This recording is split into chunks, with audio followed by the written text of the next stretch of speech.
माघ महीने की शिवरात्रि भी और माघ महीने की प्रदोष भी, और माघ महीने का प्रदोष के दिन सोमवार भी 27 तारीख को पड़ रहा है, प्रदोष भी 27 तारीख को पड़ रही है, और महीने की शिवरात्रि भी 27 तारीख को पड़ रही है। तीनों का समागम,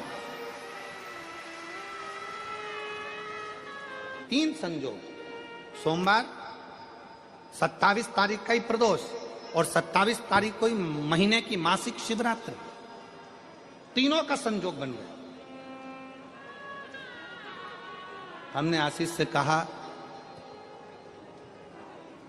दुनिया के लोग कुंभ में त्रिवेणी के घाट पर जा रहे हैं, पर मेरे भोले बाबा ने यहां त्रिवेणी इकट्ठी कर दिया। मेरे एक निवेदन सभी श्रोता बहन भाइयों से, कथा आस्था चैनल पर जो सुन रहे हैं, फेसबुक यूट्यूब पर जो सुन रहे हैं और पंडाल में बैठकर जो सुन रहे हैं, जिस दिन दिल से हारो ना,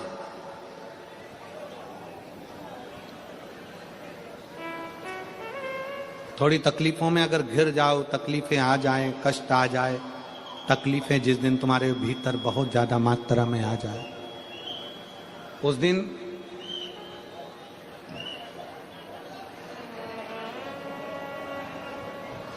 तीन बेलपत्र, एक बेलपत्र में पीला चंदन, बीच वाली पत्ती। जिस दिन तुम्हें लगे कि मैं बहुत दुखी चल रही हूं और मेरा काम हो ही नहीं रहा, बहुत तकलीफ की जिंदगी चल रही है, कोई हाथ पकड़ने वाला नहीं है, कोई संभालने वाला नहीं है और बहुत तकलीफ हो गई, बहुत तकलीफ। उस समय पर एक बेलपत्री के बीच वाली पत्ती पर पीला चंदन, दूसरी पत्ती पर लाल चंदन और तीसरी पत्ती पर 11 चावल गीले, पानी में उसको थोड़ा सा भिगो लें या धो लें, 11 चावल गीले शिव जी की उस पत्ती पर रखें। सबसे पहला पीला चंदन का बेलपत्र, दूसरे नंबर पर लाल चंदन का बेलपत्र, तीसरे नंबर पर जो 11 चावल आपने धोकर रखे हैं वो हाथ की हथेली में रखना है, और हाथ की हथेली में रखकर अपनी कामना कर कर भगवान शंकर से विनय कर कर पंचाक्षर मंत्र नमः शिवाय या षडाक्षर मंत्र ओम नमः शिवाय या श्री शिवाय नमस्तुभ्यम बोलकर उस बेलपत्र पर सीधे हाथ में रखकर उल्टे हाथ का स्पर्श कर कर बाबा से अपने मन के भाव कहकर शंकर के शिवलिंग पर उसे समर्पित कर दीजिए। एक ही लोटा जल, जहां से जल बहता है अशोक सुंदरी वाली जगह, एक ही लोटा जल, जहां से जल बहता है उस जल बहने वाली जगह पर 3 बार उस जल को अपनी कामना कर कर श्री शिवाय नमस्तुभ्यम या पंचाक्षर मंत्र या षडाक्षर मंत्र बोलकर 3 बार उस स्थान पर गिरा दीजिए। गिराने के बाद में बाबा से विनय कर कर अक्षत वाली जो बेलपत्र है, एक बेलपत्र और एक अक्षत उसमें से अपने लिए लेकर आ जाओ। उसको 2 महीना 3 महीना अपने घर में रखिए। जितना भी दुख है धीरे धीरे बाबा समाप्त कर कर खुशियां घर में लेकर आता ही। दुख समाप्त होगा, खुशियां घर में आएगी जरूर। ये आज जो शंकर के शिवलिंग की आराधना करेगा, पूजन करेगा, उसके घर में 2 देवियां सदा सदा विराजमान रहेंगी। पहली सरस्वती, दूसरे नंबर पर लक्ष्मी, उनके घर में सदा विराजमान। सरस्वती और लक्ष्मी।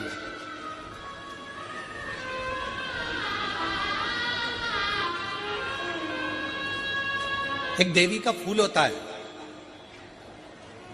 शायद मुझे उम्मीद है कि आप सब जानते होंगे।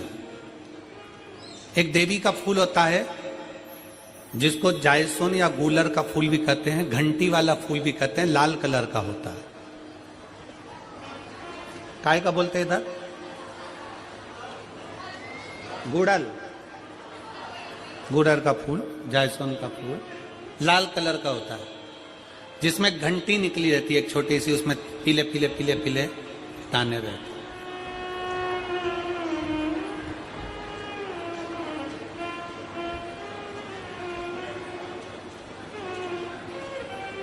अगर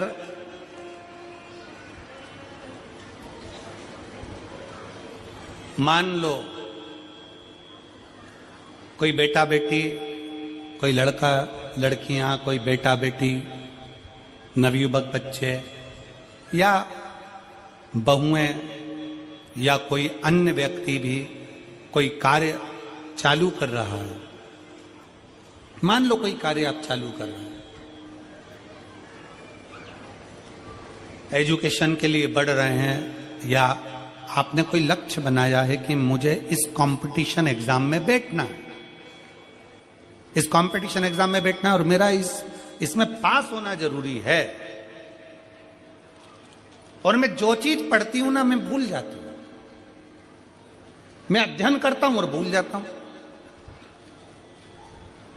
कई माताएं भी ऐसी हैं 40, 45, 50 साल, 60 साल की हो गई, 60, 70 साल की हो रही हैं, कई बार कह देती है मेरी याददाश्त ठीक नहीं है, मैं कोई सामान रखती हूँ भूल जाती हूँ, मेरी याददाश्त में नहीं रहती। कोई भाई भाई लोग कह देते हैं मेरी याददाश्त में नहीं रहता, भूल जाता हूँ। कोई कहकर गया मुझसे बात कर लेना और मैं भूल गया कि मेरे को उससे बात करना था। कई बार मुझे मनी मंजिल तक पहुंचना है। तो शिव महापुराण की कथा कहती है आप अपने परिश्रम को 4 गुना बढ़ाओ, मेहनत 4 गुना करो, पढ़ाई 4 गुना करो, अध्ययन 4 गुना करो, दिन रात एक कर दो।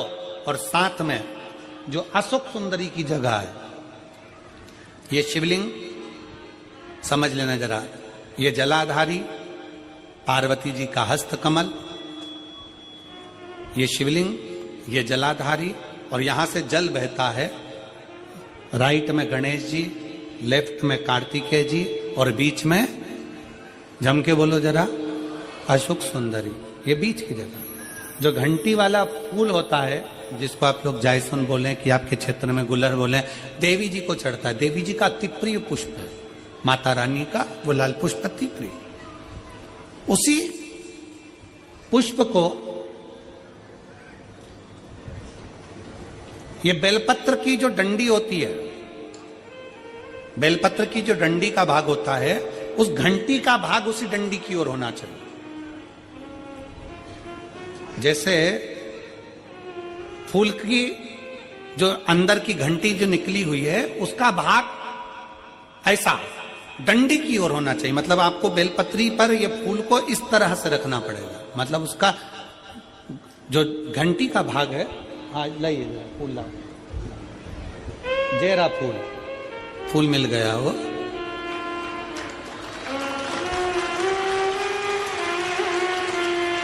फूल मिल गया।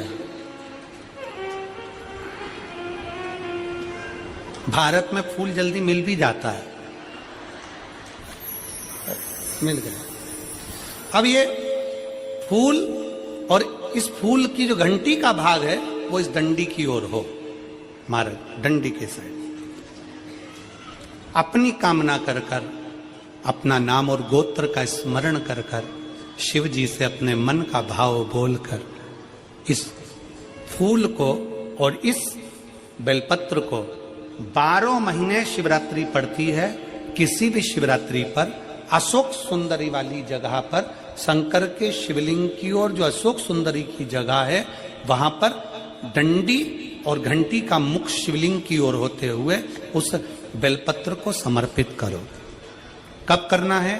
पहले 1 लोटा जल समर्पित कर कर, फिर ये बेलपत्र अपनी कामना कर कर, बाबा से विनय कर कर, बाबा मेरा ये कंपटीशन एग्जाम है, मैं पढ़ूंगी, 4 गुना मेहनत करो, अध्ययन करो, अच्छी पढ़ाई करो, दिल से पढ़ो, रात दिन एक कर दो, और 1 घंटी का पुष्प, 1 बेलपत्र, जब तक तुम्हारा एग्जाम ना आए, 4 महीना, 5 महीना, 3 महीना, प्रत्येक शिवरात्रि, हर महीने शिवरात्रि आती है, प्रत्येक शिवरात्रि पर समर्पित करो।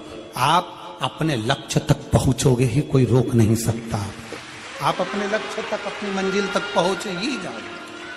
बोल बम का नारा है। बेटा बेटियों का विवाह नहीं होता, उन बेटा बेटियों के लिए मान लो अगर कोई ग्रह ऐसे हो गए कि भाई संबंध टूट गया और संबंध टूटने के बाद तलाक हो गया, होने के बाद दूसरा विवाह ही नहीं हो रहा, संबंध टूटने के बाद मंगल विवाह दूसरा हो ही नहीं रहा, तो प्रयास करिएगा। माँ जगतजननी जगदम्बा का हाथ इस तरह से रहता है, अपने दर्शन करेंगे पार्वती मैया के शिव मंदिर में, तो पार्वती जी का हस्त कमल शंकर जी की साक्षी में हमेशा बंधा हुआ रहता है,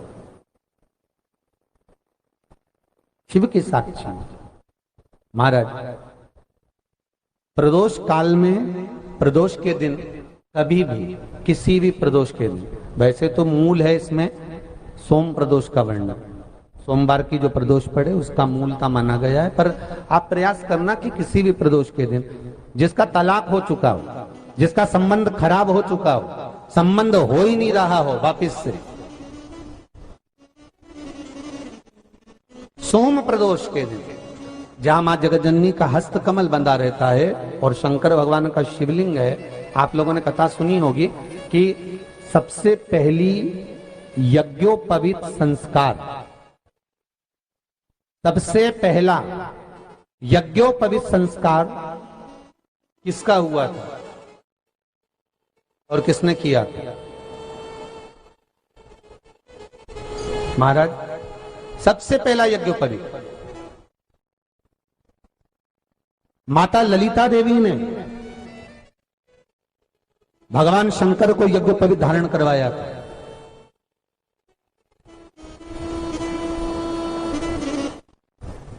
मां ललिता देवी ने सूत्र बनाकर अपने हस्त कमल से भगवान शंकर के सम्मुख में बिठाकर भोलेनाथ जी के हस्त कमल से स्वतः सूत्र बनाया था। भगवान शंकर प्रसन्न हो गए थे, बहुत प्रसन्न भोलेनाथ जी, इसलिए शंकर भगवान ने ललिता देवी को दो वर दिए थे, एक किसी का अश्रु नहीं देखूंगा, दूसरा जो यज्ञोपवीत समित समर्पित करेगा, यज्ञोपवीत का भाव जो मुझे देगा उसके जीवन में बाधाओं को हर लूंगा। इसलिए आज भी हिंदू धर्म में देवताओं को जो यज्ञोपवीत चढ़ाया जाता है वो उलझा हुआ नहीं होना चाहिए। देवताओं को जो यज्ञोपवीत चढ़ता है उसको सुलझाकर चढ़ाया जाता है, समर्पित करेगा। अब कई कई विद्वान ब्राह्मण ऐसा कैसे यज्ञोपवीत में हल्दी लगाकर छोड़वा देते हैं, परंतु वो उलझा हुआ रहता है, वो सुलझा हुआ अगर चढ़ाएगा तो जो जजमान पूजन कर रहा है, जो जजमान पूजन में लगा हुआ है, उसको पूर्ण फल की अनुभूति हो, पूर्ण फल का प्राप्ति हो और ब्राह्मण भी बंधन से मुक्त हो। ललिता देवी चाहिए।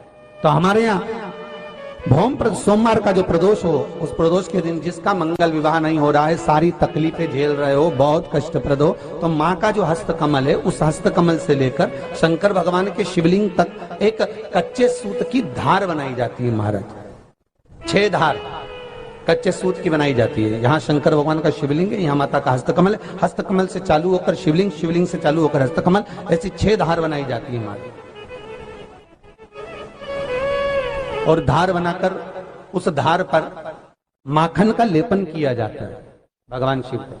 जैसा ललिता माता ने भगवान शंकर से वर प्राप्त करा था, उसी तरह फिर उस लेपन को लगाने के बाद उसको उतारकर उसी को लपेटकर शंकर भगवान पर उसको चढ़ा दिया जाता है, मात्र अपनी मंगल विवाह की कामना कर। ओम नमः शिवाय, श्री शिवाय नमस्तुभ्यम। स्वागत है आपका शिव शक्ति आस्था चैनल पर। तो दोस्तों आज हम बात करने जा रहे हैं 27 जनवरी के उपाय के बारे में। 27 जनवरी का दोस्तों बहुत ही महासंयोग बन रहा है। दोस्तों जानकर बहुत खुशी होगी आप सभी को कि 27 जनवरी को सोमवार भी है और सोमवार के साथ साथ मासिक शिवरात्रि भी पड़ रही है। मासिक शिवरात्रि और प्रदोष भी सोमवार के दिन पड़ रही है। बहुत ही बड़ा महासंयोग है। तो दोस्तों इस दिन यह उपाय करना ना भूलिएगा जो गुरुजी ने इस वीडियो में बताया है। अगर वीडियो में उपाय समझ में नहीं आया है तो दोस्तों एक बार फिर से, मैं उम्मीद करता हूँ एक बार फिर से आप लोग कथा को सुन लीजिएगा, कथा को सुनकर इस उपाय को कीजिएगा। दोस्तों बहुत ही महासंयोग, बहुत ही किस्मत वाले वो भक्त होते हैं जिनके जीवन में यह महासंयोग बनता है। तो दोस्तों आपको अगर यह मौका मिला है तो चूकना मत और कमेंट में हर हर महादेव जरूर लिखना। हर